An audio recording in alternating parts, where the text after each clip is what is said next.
بهرحال زه د مفتي صاحب زوی ته عبدالله شاکر صاحب ته اخره کې یو درخواست کوم چې د پلار په لاره باندې مه زه راواپس شي. کینه ټیس مارا ته په څه شي باندې پوهېږي تا هېڅوک خلاف نشته. ها ملګرو زمونږ د علماو چې کوم اختلافات دي نن داسې چل شوی دی د مفتی ندیم تاسو ټول به ډېر زیات ښه پیژنئ د هغې یو ویډیو راغلی او د مفتی منیر شاکر صاحب کوم زوی چې دی یعنی عبدالله شاکر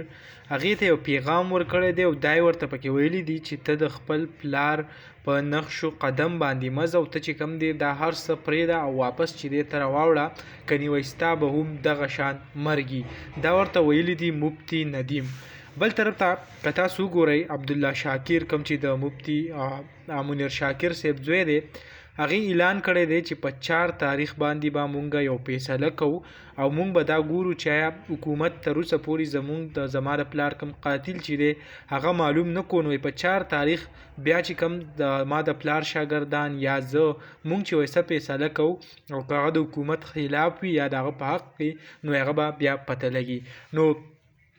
د هغې سببه چې کوم دی ټول خلک پښتانه چې دي هغه هم نن ورغلي وو په جرګه باندې او هغه ورته وویل چې مونږ در سره کلک ولاړ یو دا تا چې کومه فیصله کړله په هغې کې به مونږ در سره هم شرکت کوو. بس الله تعالی دې خیر کړي او الله تعالی دې امن راولي ځکه زمونږ ملک کې چې نن سبا پښتنو سره روان دي ډېر زیات افسوسناک دي. نو دغه ویډیو به تاسو سره هم شریک کړئ انشاءالله بل ویډیو کې ملاوو. الله حافظ.